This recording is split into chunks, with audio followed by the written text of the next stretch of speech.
Assalamualaikum warahmatullahi wabarakatuh.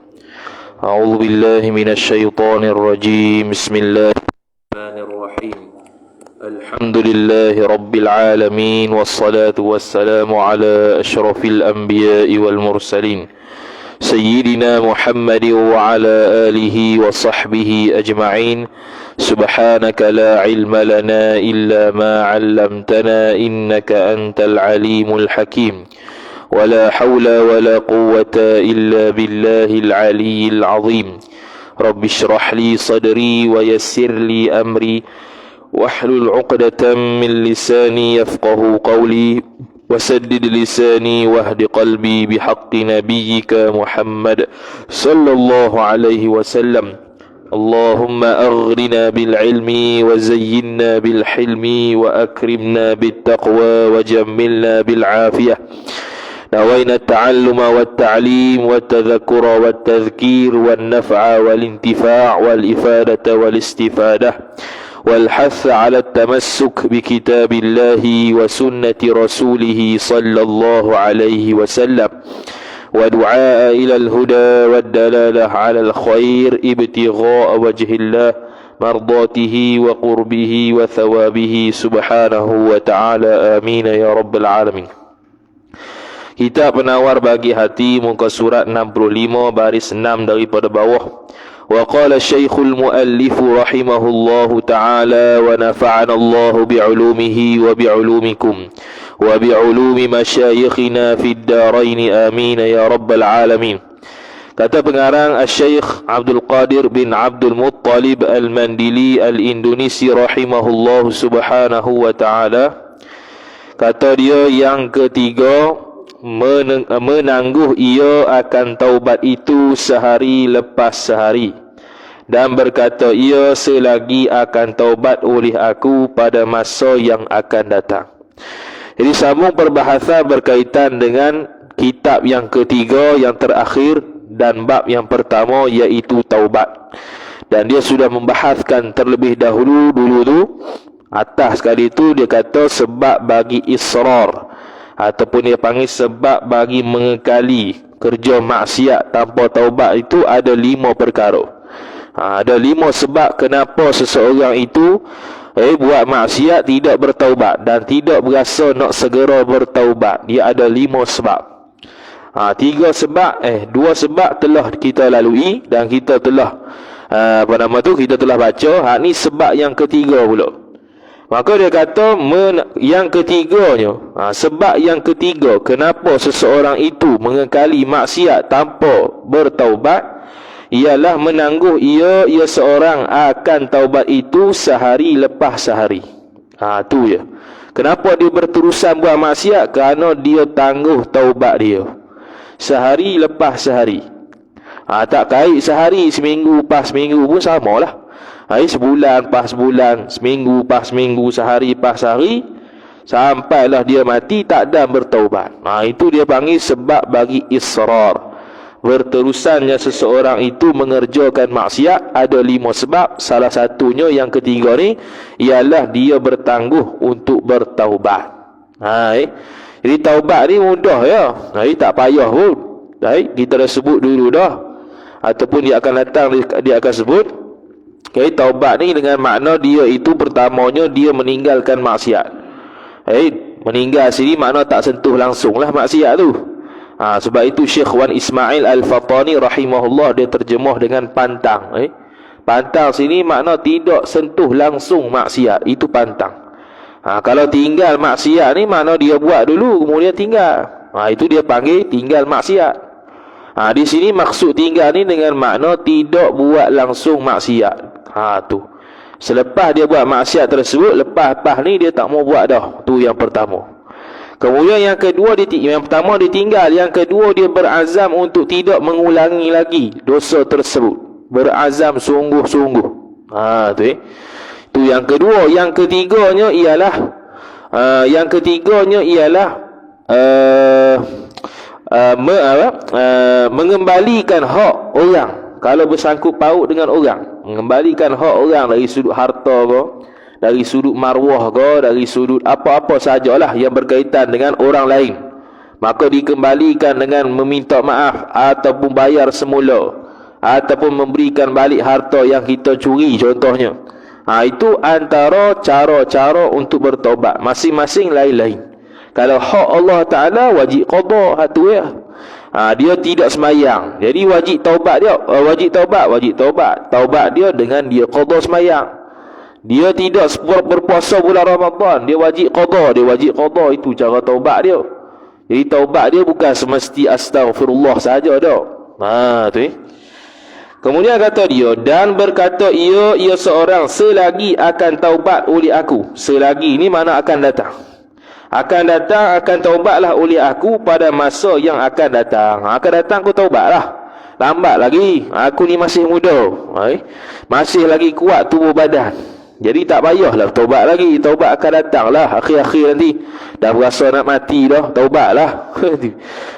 Dalam keadaan dia tidak pasti dia itu akan mati bila.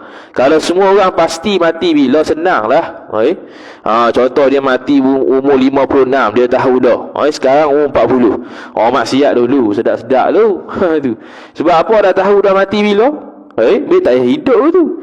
Semua ahli syurga belakang bila? Iaitu dekat-dekat nak mati tu baru bertobat, habis selesai. Tak ada dah orang yang ahli neraka, tak ada orang ahli syurga. Sebab semua dah kasyaf belakang, semua dah tahu belakang dia mati bila. Tapi benda tersebut tidak berlaku. Sebab itu kita perlu usaha untuk sentiasa dalam keadaan baik. Kemudian kata dia, dan taubat itu di dalam kekuasaan aku. Tu dia kata aku boleh nak taubat bila-bila saja. Dia berada dalam kekuasaan aku.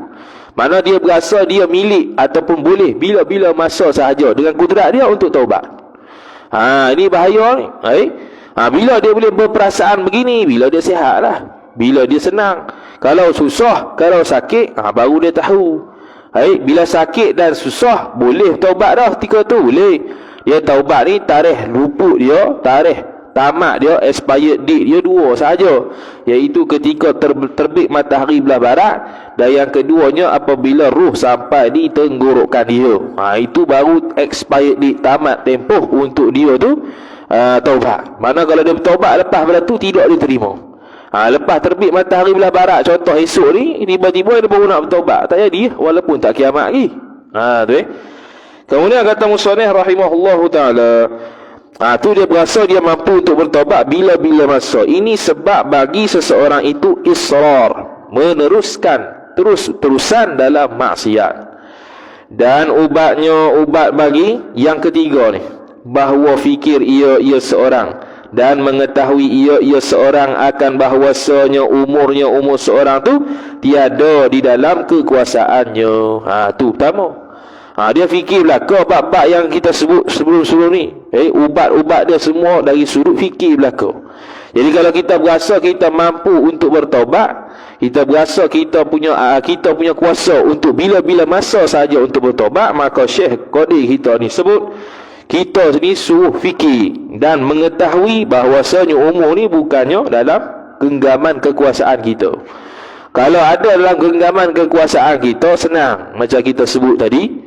Kalau kita tahu dah umur 56 tahun baru mati, maka kita tidak akan taubat lagi lah umur 40. 40 dekat-dekat 55 baru nak taubat.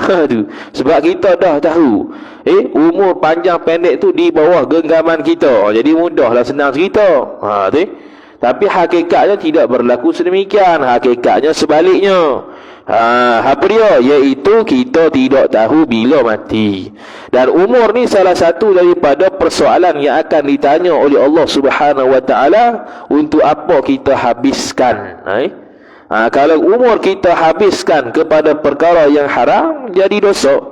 Umur kita kalau habiskan dengan perkara yang ibadat dan amal soleh, jadi pahala. Umur kita kalau habis dengan benda-benda sia-sia, dia panggil lara, dosa tidak, pahala tidak. Dia panggil ibarat kita buka pilih air tanpa menggunakan dia. Itu dia panggil sia-sia, bazir. Jadi umur ni dia sentiasa berjalan waktu. Tok tak kali pukul 9, pukul 10 tu masuk dah tahun depan. Sudah Ramadan dah lagi. Dia kerja kita tak ada kerja dia kerja kita. Jadi kalau kita tak kerja dia dengan mengisi amalan-amalan yang saleh dan sebagainya, maka kita di kalangan orang yang rugi. Jadi orang yang rugi ni ialah dua. Pertamanya orang yang buat kerja haram dalam umur dia. Yang kedua ialah dia buat benda sia-sia, pahala tidak, dosa pun tidak di dalam umur dia. Tu orang yang rugi. Tapi rugi yang pertama itulah yang kena eloknya. Rugi yang mana kita buat benda haram dalam umur kita. Itu sehabis-habis perlu elok. Walaupun kita tak terlepas daripada maksiat, tapi habis-habis tehnya kita elok diri daripada perkara tersebut. Kalau benda lara tu, itu kurangkan. Nak kata habis, cantas habis, payah juga. Nak cantas habis, aku ni tak buat perkara lara, aku ni tiap-tiap 24 jam semuanya ada isi belaka, payah juga. Sekurang-kurangnya kita kerak lah. Kalau contoh dalam sehari tu 8 jam kita lara, kita kerak jadi 4 jam. Lepas tu nanti lama-lama sikit kerak lagi jadi 2 jam. Akhir sekali tak ada dah, masa kita ni terbuang sia-sia. Itu cara untuk didik hawa nafsu untuk tidak melakukan perkara sia-sia. Dia tak boleh direct gitu, tak boleh. Dia nanti penat. Contoh kita ni tak pernah buat sembahyang duha, tiba-tiba kita dengar fadilat sembahyang duha, kita buat 12 rakaat lalu. Tak jadi. Sehari tu boleh lah, sehari dua boleh lah. Hari ketiga, hari keempat dia mula diskaun. 8 relax tak buat terus. Contoh terdekat kita witir lah. Kalau Ramadan witir 3 rakaat dah, lepas tarawih lalu. Tapi lepas masuk 1 Syawal, Assalamualaikum witir. Tu kalau orang yang tak buat lah. Kalau kita masih buat, itu makna kita istiqamah lah tu. Kita sentiasa melaksanakan kebaikan tanpa mengira masa. Dia specialnya witir bulan Ramadan ni satu ya, disunatkan berjemaah tu ya. Dan ada kunut pada 15 pada separuh kedua Ramadan. Tu ya. Hal lain daripada Ramadan biasalah, tak disunatkan berjemaah dan tak ada witir dalam mazhab kita lah.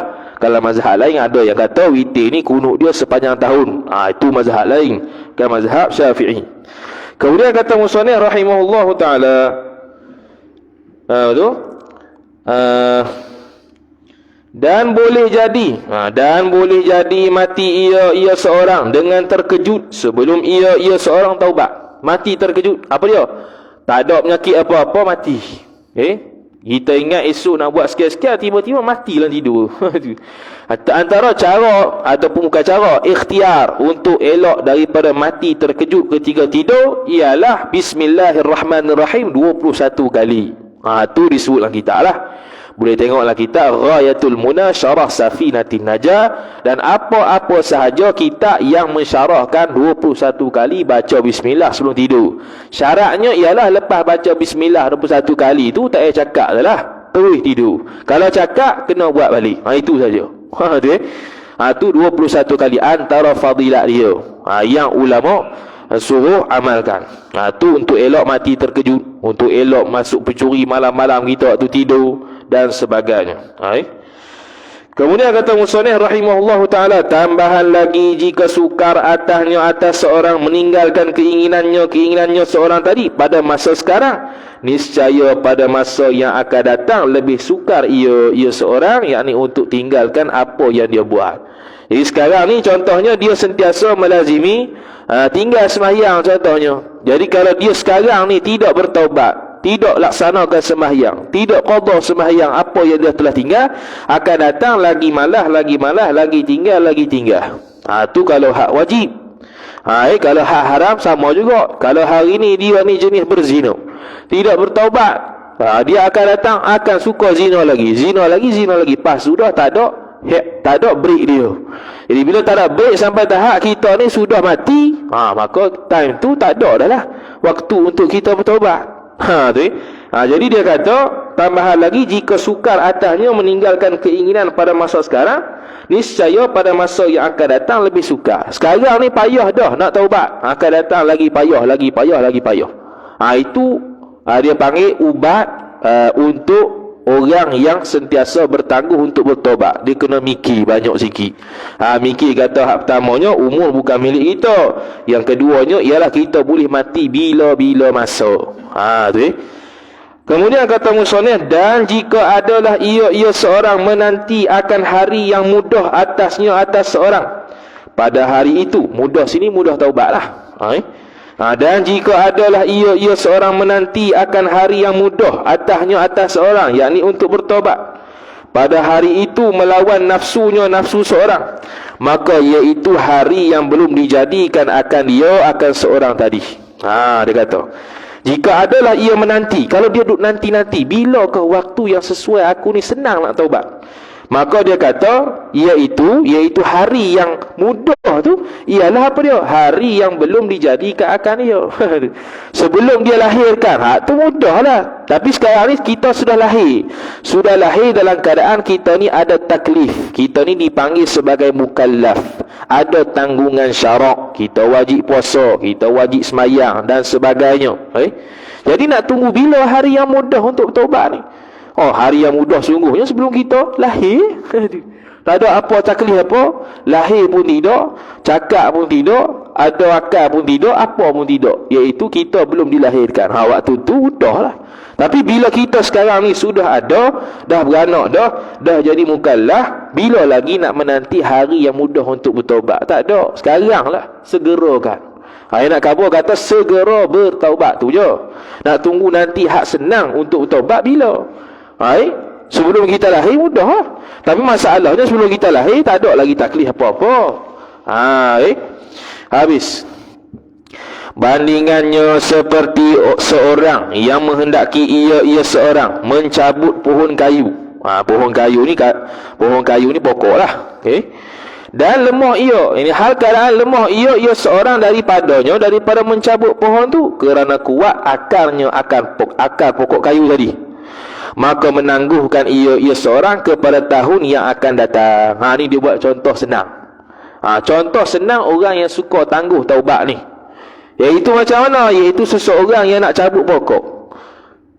Seseorang yang nak cabut pokok. Dia ada kehendak tu cabut pokok. Nisbah tadi, dia ada kehendak nak bertaubat.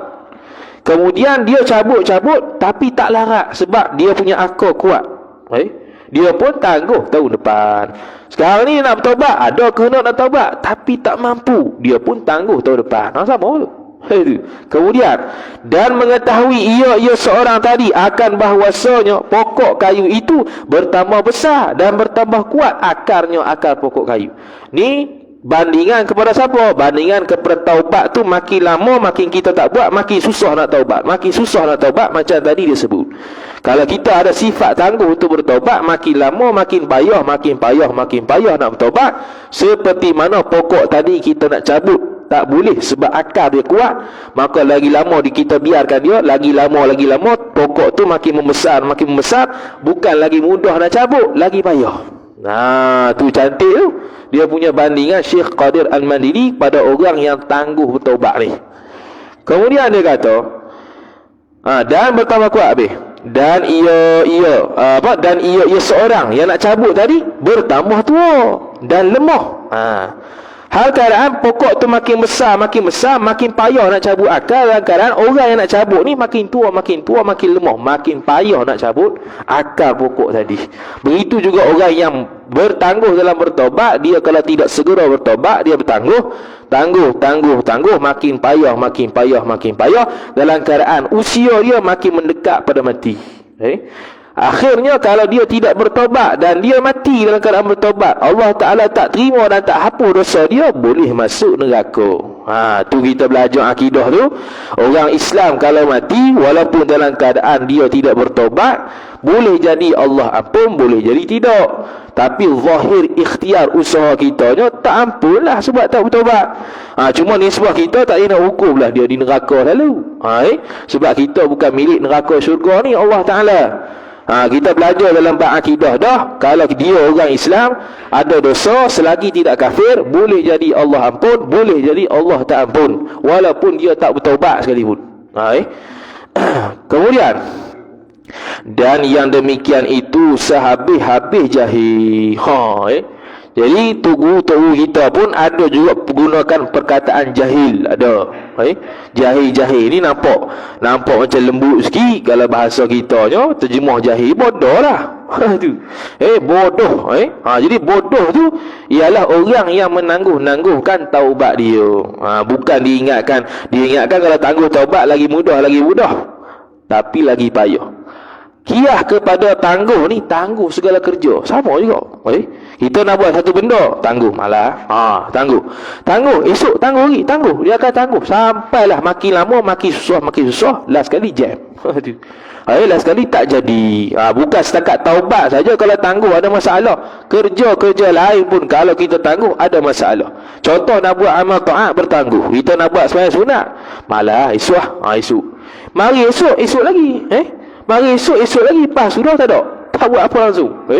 Bukan nak kata 1 titik, 2 titik pun tak nampak. Kosong. Itu dia panggil amalan bertangguh-tangguh. Ni bukan satu amalan yang baik. Bukan setakat untuk taubat, bahkan untuk amal soleh dan juga kerja-kerja duniawi yang lain. Kalau kerja kita contohnya, hak yang kita kerja siang pagi malam tu, 8 pukul 5 tu, kalau kita ada satu kerja kita tangguh, tak akan jadi. Esok tangguh lagi, dia kena buat selalu. Dia kena ada tekad dan kudrat yang kuat untuk buat selalu. Lepas buat tu selesai, dia rasa lega. Kalau tak buat makin tangguh. Dia tahu dah tangguh tu masalah, tapi dia tak mampu nak buat. Itu dia panggil orang yang bertaubat ni mendapat taufik Allah Subhanahu wa taala. Bukan setakat hidayah, bahkan taufik, kerana dia satu benda yang payah. Kemudian itu sebab yang ketiga. Sebab yang keempat pula, bahawa menjanjikan ia seorang akan diri seorang tu dengan kemurahan Allah Taala dan maaf Allah Subhanahu wa taala. Sebab yang keempat, kenapa kita sentiasa meneruskan buat maksiat? Yang keempatnya ialah kita berasa Allah Ta'ala ni Maha Pengampun. Allah Ta'ala bersifat Ar-Rahman. Jadi boleh je Allah ampun walaupun kita tak bertaubat. Itulah dia sebab untuk kita berterusan melakukan maksiat. Dia guna modal tu. Kita guna modal hak tu supaya kita sentiasa taubat sokmo. Bukannya mengambil kesempatan Allah Ta'ala bersifat At-Tawwab, Maha menerima taubat, Maha pengampun, Maha pemaaf dan sebagainya, untuk kita tangguh-tangguh. Bukan. Itu satu benda yang jahil dia kata tu. Dia kata tu. Dan ini sehabis-habis bodoh. Tadi jahil ni bodoh pula. Jadi orang yang beranggapan Allah Ta'ala At-Tawwab, Maha penerima taubat, betul. Allah Ta'ala Al-Ghafur, Maha mengampun, betul. Tapi bukan menjadi modal untuk kita berterusan tangguh-tangguh taubat. Kerana harap ia seorang akan kelepasan pada ketika tiada menjalani ia seorang akan jalannya. Jalan mana ni? Jalan taubat. Dia mengharapkan Allah Ta'ala melepaskan dia. Allah Ta'ala memberikan rahmat pada dia. Allah Ta'ala mengampunkan dia di hari akhirat. Dia harap gitu. Memang kita kena ada perasaan mengharap gitu, tapi dalam masa yang sama usahalah. Ni usaha taubat tak ada, tiba-tiba nak hasil. Dia tak mau kerja, tiba-tiba nak hasil gaji 10,000, tak jadi. Dia nak pahala syurga Firdaus, tapi cara ibadat dia tak macam tu, tak jadi. Dia naknya, dia usaha seperti mana yang kita nak, kemudian itu serah ke Tuhan lah yang akhir hasil itu. Kita ibadat dah sekian, hasil dia terima ke tak, itu serah pada Allah Ta'ala. Asalkan buat dulu. Ni tak buat langsung, dia mengharapkan Allah Ta'ala yang Maha Pengampun, itulah yang mengampunkan dia. Dia buat modal akidah. Dia mengaji akidah juga tu.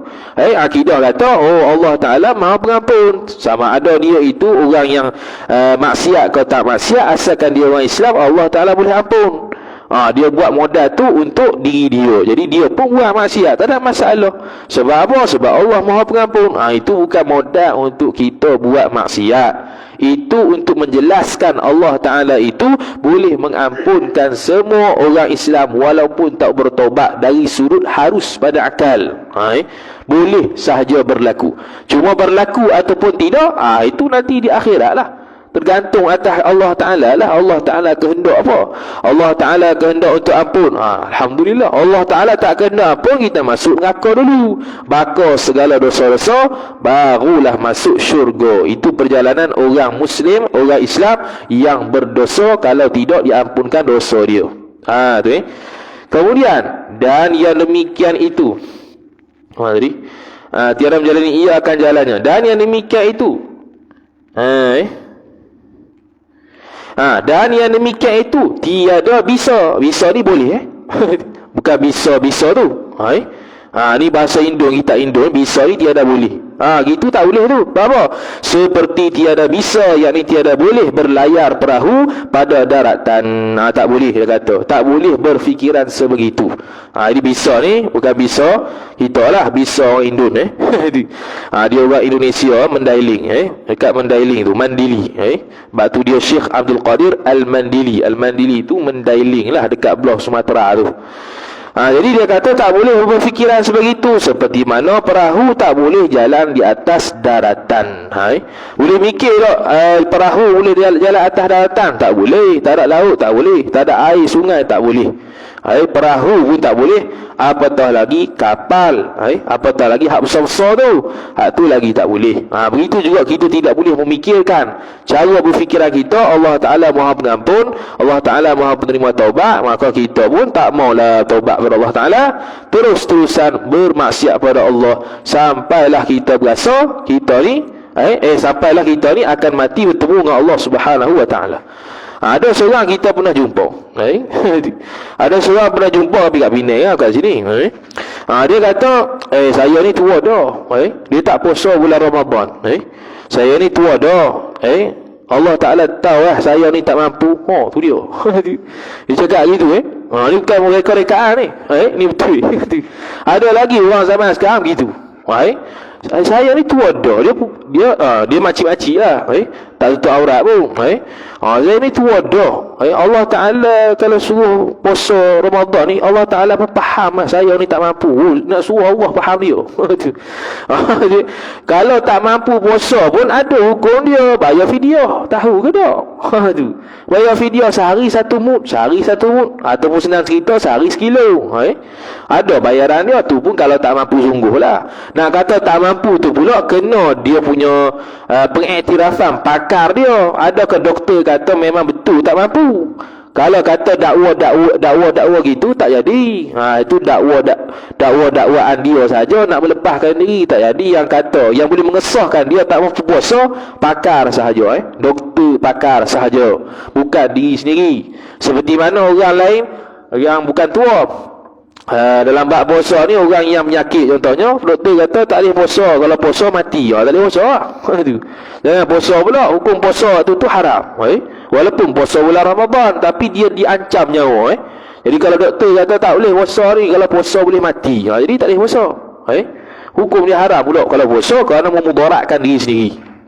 Tu jadi ada lagi orang yang kata saya ni tua dah, Allah Ta'ala pun faham saya tua, saya tak puasa pun tak apa. Itu dia panggil orang jahil. Buat kan? Tua dah, bukan budak-budak. Nak tegur tua dah. Nak kata orang dekat, bukan orang dekat, orang jauh. Nak buat lagu mana gitu. Dan yang demikian itu habis sabda Nabi sallallahu alaihi wasallam, al-kayyisu man dana nafsahu wa amila lima ba'dal mauti, wal ajizu man ittaba'a man atba'a nafsahu hawaha wa tamanna 'ala Allahil amani. Tu hadis dia kata bawah tu rawahul Imam Ahmad wa Tirmizi wa Ibnu Majah wal Hakim. Empat orang itulah yang riwayat hadis ni daripada Shaddad ibn Aus radhiyallahu anhu.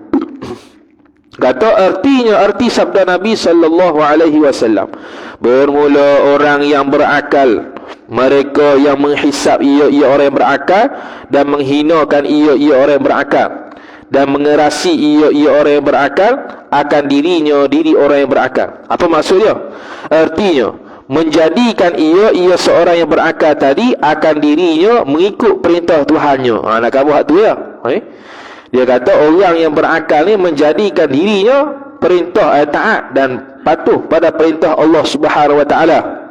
Dan beramal ia seorang bagi barang yang kemudian daripada mati. Barang ni kejadian, kejadian yang akan berlaku selepas daripada mati. Maka orang yang berakal akan mempersiapkan diri dia untuk benda yang akan datang selepas mati. Apa dia tu? Hari akhirat lah. Hari akhirat ni mula dia bila? Tu khilaf. Ada yang kata mula mati, ada kata mula bila masuk kubur, ada kata mula tu bila dah bangkit kubur. Macam-macam lah tu. Cumanya mati ni panggil kiamat kecil, bukan kiamat besar. Jadi orang yang berakal, dia kata dia akan mengikut perintah Allah Ta'ala dan beramal dengan apa yang Allah Ta'ala perintahkan, kerana dia telah memikirkan apa yang akan datang selepas mati akan timpa pada diri dia. Maka dia tahu dah selepas mati ni akan datangnya hisab, mizan, akan tanya soalan-soalan berkaitan amalan kita, umur kita apa dihabiskan, amalan ibadat kita berlaku dalam keadaan ikhlas ataupun tidak, dan sebagainya. Maka orang yang berakal tidak akan mempersia-siakan umur dia dan mempertangguhkan taubat dia, kerana dia tahu selepas mati ni akan berjumpa dengan Allah Ta'ala dan akan hisab satu persatu. Kita nanti di hadapan Allah Ta'ala akan baca kitab amalan sendiri. Kitab tu bukan macam kitab gini. Kitab amalan tu bila dibuka seluas mata memandang, panjang dia tu. Jadi kita akan baca satu. Aku buat apa start balik sampai mati. Aku pernah buat mayang ni. Hak ni aku pernah umpat orang ni. Tak terpadam di dalam buku amalan kita. Jadi kalau dosa-dosa yang kita sudah taubat, bila tiba kita baca kitab tu, tiba-tiba tak ada pun dosa yang aku buat tu. Kalau ikutkan dosa ni waktu ni aku buat, tiba-tiba tak ada. Sebab apa? Sebab Allah Ta'ala telah terima taubat kita. Sebab tu tak ada tu. Kalau Allah Ta'ala tak terima taubat kita, ataupun kita tidak bertaubat, dan pasti Allah Ta'ala tidak terima taubat dia, maka nanti akan ada juga amalan maksiat yang ada tercatat dalam kitab kita tu, dan kita akan baca. Tu bahaya tu. Kita akan baca daripada awal sampai habis, bukan depan Allah Ta'ala saja, depan orang ramai. Sejak zaman Nabi Adam AS sampai kiamat tu, depan orang ramai.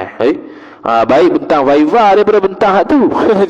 Bentang Viva 2 profesor, habis-habis tahik kena bantai pun 2 orang tu ya. Ni orang lain, mak pak kita tengok, keturunan kita tengok, orang lain jiran sebelah tengok, dulu dia buat gini. Malu kita kat akhirat tu. Kemudian dan bermula orang yang lemah, yang taksir ni cuai, yang taksir ia orang tu pada segala pekerjaan. Orang yang cuai dalam pekerjaan sini mana amal lah, amalan salih. Segala pekerjaan mereka yang memperikutkan ia seorang ataupun mereka tadi akan dirinya, akan keinginannya. Orang yang taksir, orang yang cuai, orang yang lemah ialah orang yang ikut nafsu tu ya. Orang yang ikut nafsu. Nafsu ni sebab itu asal nafsu ni jahat. Asal nafsu ni jahat. Nak pergi ke sampai nafsu yang baik tu, dia melalui proses tertentu. Sebab tu nak jadi orang baik ni sakit. Dia ada salih dengan muslih. Salih ni orang yang baik, muslih orang yang membaikkan orang. Kalau salih ni payah dah, tapi salih ni kalau dia salih, orang lain tak kacau, sebab dia salih ni untuk diri sendiri. Dan dia payah juga, tapi salih ni untuk diri sendiri. Tapi kalau muslih ni memperbaiki orang. Memperbaiki orang ni lagi payah daripada soleh. Sebab bukan semua orang boleh terima orang memperbaiki diri kita. Sebab tu Imam Al-Ghazali rahimahullah sebutlah kita ayyuhal walad, an-nasihatu sahlun wa qabuluha sa'bun. Nasihat ni beri ke orang senang, tapi orang nasihat kita nak terima payah. Itu tabiat dia. Jadi kalau orang batu Sayyidina Ali karramallahu wajhah sebut, unzur ma qala wala tanzur man qala.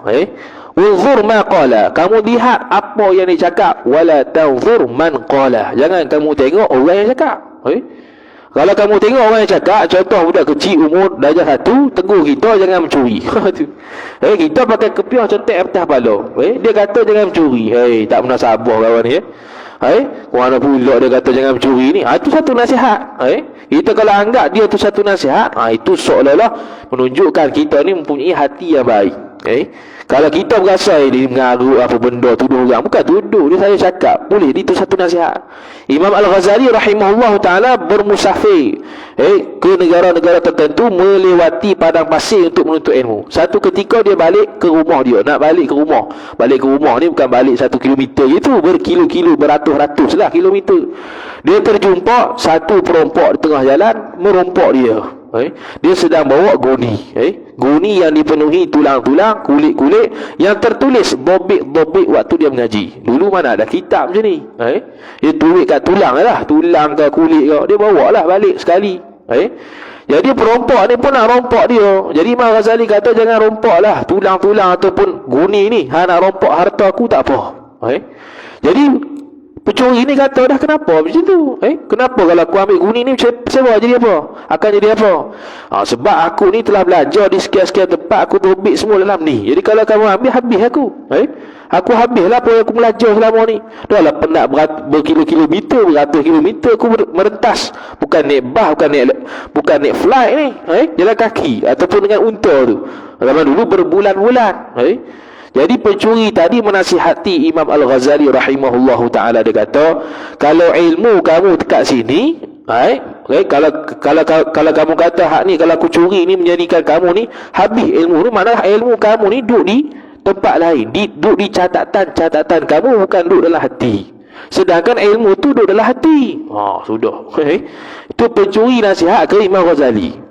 Jadi Imam Ghazali tak kata, hang tahu apa? Bu tak mengaji, tak ada kata gitu. Dia terima 100%, dia tahu, dia anggap hak tu nasihat daripada Allah Ta'ala melalui mencuri. Dia terima nasihat tu. Start daripada tu, dia tak ada dah. Dia tak ada dah tulis di atas kertas ataupun di atas kulit-kulit tadi, bahkan terus masuk dalam ingatan dia. Tu Imam Al-Ghazali menerima nasihat daripada pencuri. Kalau kita sebab tu dalam kitab fiqh sebut, kalau orang yang berzina, kawan dia berzina, kawan ni wajib tegur jangan berzina walaupun dia berzina. Dia tengah berzina ni, sebelah bilik tu kawan dia juga, dia wajib tegur, kata jangan berzina. Wajib tu. Kalau dia tak buat, 2 dosa dapat. Pertama, dosa zina yang dia buat, yang kedua tak tegur orang zina. Jadi benda kalau kita tegur, walaupun kita buat, benda lain. Tapi kalau kita sendiri yang buat tu, tu benda lain pula. Kita berzina contohnya, seseorang berzina, bukan kita, seseorang berzina, dan dia tegur orang lain berzina, 2 benda tu. Jadi walaupun dia berzina, dia tetap ada kewajipan untuk menegur orang lain berzina. Kalau kita mau tegur, mau buat juga, gana tu. Mana itu? Mau curi, aku curi, apa tu nak tegur aku jangan curi? Tak jadi. Lepas tu dia panggil an-nasihatu sahlun wa qabuluha sa'bun. 4 perkataan yang Imam Ghazali sebut. Nasihat itu, nak bagi nasihat mudah, nak terima nasihat payah. Syekh Nawawi Al-Bantani rahimahullah sebut dalam kitab Syarah Sulamut Taufiq. Dia menceritakan seorang syekh yang masyhur mengajar kitab. Tiba-tiba ada seorang budak kecil tegur. Sebab syekh ni dia mengkritik Imam Syafi'i. Dia ada mengkritik satu syair ataupun apalah yang berkaitan dengan satu hukum yang Imam Syafi'i keluarkan. Jadi budak ni mari tegur kawan ni, tegur syekh. Budak ni belum baligh lagi, tapi sudah mumayyiz. Dan dia ni ulama besar lah, lepas besar tu. Jadi dia ni tegur syekh ni, kata tak betul tu, bukan Imam Syafi'i yang salah, kamu yang salah. Dia buat keluarlah syair tu. Kenapa dia kata syekh ni salah, Imam Syafi'i itu betul, dia buat keluar dalil dia. Lah kali syekh tersebut menerima teguran tersebut. Orang lain pakat marah dah, kenapa tegur syekh ni? Syekh ni relax. Betul, sadaqta, betul, kamu ni betul, teguran kamu ni betul. Itu nak tengok cara guru yang betul tak, dia tegur tu dia dengar tak. Tapi asalkan betul lah, yang tak betul lah. Ini tegur Tok Guru, tapi Tok Guru yang ditegur tak betul, tak jadi juga. Ini pastikan betul. Dan kalau betul, dan kalau dia terima, guru tu terima, guru tersebut layak untuk jadi guru, kerana al-haqqu ahaqqu ayyuttaba'. Benda yang sebenar sepatutnya diikuti, walaupun dia itu guru yang besar sekalipun, guru wali kutub sekalipun, kalau tersilap, silaplah. Tu habis. Kemudian kata musannif rahimahullahu ta'ala, maka tiada menegah ia seorang akan dirinya itu daripada yang diharamkan. Jadi orang yang taksir, orang yang cuai, tidak mengharamkan ataupun tidak akan boleh menegahkan diri dia daripada melakukan perkara yang diharamkan. Kerana perkara yang diharamkan itu benda yang sedap. Nak masuk syurga, nak mendekati syurga ni, dia dikelilingi oleh benda-benda yang makarih, benda yang tak disukai nafsu. Nak masuk syurga, tapi dikelilingi oleh benda-benda yang nafsu tak suka. Contohnya nak kena semayang, nak kena puasa, kena tunduk pandangan, payah belaka tu. Itu semua nafsu tak suka belaka, tapi kita didik juga nafsu sampai tahap boleh. Dan api neraka tu pula dikelilingi oleh benda-benda syahwat, benda-benda yang sedap belaka. Benda-benda maksiat ni sedap belaka pada asal dia, tapi akhir hasil daripada benda sedap yang kita buat masuk neraka. Neraka tu siksaan yang cukup pedih. Dia bukan benda yang sedap. Hasil akhir dia tidak sedap, walaupun dikelilingi benda sedap, iaitu maksiat. Itulah. Habis. Kemudian kata musannif rahimahullahu ta'ala, dan mencita-cita ia seorang atas Allah Ta'ala akan segala angan-angan. Wa tamanna 'ala Allahil amani. Dia berangan-angan nak dapat fadilat rahmat Allah Ta'ala, tapi dia sendiri taksir, dia sendiri cuai terhadap apa yang diperintahkan Allah Subhanahu Wa Ta'ala. Agak-agak layak, tak layak lah. Kita nak dapat, contohnya kita nak dapat gaji 10,000, tapi cara kerja RM1,000, tak jadi lah. Kita nak dapat kita nak dapat syurga Firdaus, tapi cara kita ibadat, amalan kita tu tak macam syurga Firdaus, tak dapat lah, susah. Walaupun begitu, kita dianggap ataupun kita dituntut untuk mengharapkan Allah Subhanahu Wa Ta'ala memberikan dan menerima segala amalan kita. Dia adalah kitab Hikam Ibnu Atha'illah contohnya. Dia sebutkan orang Muslim, orang mukmin ni kena ada dua sifat. Pertamanya khauf, kedua raja'. Dua-dua ni kena sama. Khauf ni takut. Bila kita buat satu amalan, kita mesti akan ada rasa takut. Mesti kena ada rasa takut. Takut tak diterima amalan ni. Dalam masa yang sama, raja', iaitu dalam masa yang sama aku mengharapkan mudah-mudahan aku diterima amalan dia. Dua ni kena ada. Jangan salah satu je ada. Salah satu je ada, contoh khauf, takut semua tak terima, tanpa ada raja' mengharapkan Allah terima, maka pasti dia akan berputus asa. Kalau dia raja' sangat, dia terlalu mengharapkan sangat, sehingga dia ni amal-amal, sehingga menyebabkan dia boleh riak, dia boleh ujub, kerana dia berasa dia ada amal, dia berasa amal ni lah masuk syurga. Dia berasa mengharapkan lebih, tanpa ada khauf, tanpa ada takut untuk kut dia ni, dia punya amalan ni tak diterima Allah Ta'ala, tak ada perasaan tu, maka dia akan mari perasaan ujub, takabur dan sebagainya. Sebab tu ulama tasawuf dia menekankan dua ni, raja' dan khauf. Takut pada Allah, takut tak diterima amalan dia, dan juga mengharapkan supaya Allah Ta'ala menerima amalan dia dalam masa yang sama. Tidak salah satu daripada dua ni, mesti ada pada orang tersebut. Maksud dah insya' tu. Wallahu ta'ala alam, wa sallallahu ala sayyidina Muhammad wa ala alihi wa sahbihi wa baraka wa sallam. A'udzu billahi minasyaitonir rajim. Bismillahirrahmanirrahim. Alhamdulillahi rabbil alamin, wassalatu wassalamu ala asyrafil anbiya'i wal mursalin sayyidina Muhammadin wa ala alihi wa sahbihi ajma'in. Allahumma zidna ilma warzuqna fahma. Allahumma zidna ilma warzuqna fahma. Allahumma zidna ilma warzuqna فهما وصلى الله على سيدنا محمد وعلى آله وصحبه وبارك وسلم والحمد لله رب العالمين والسلام عليكم ورحمة الله وبركاته.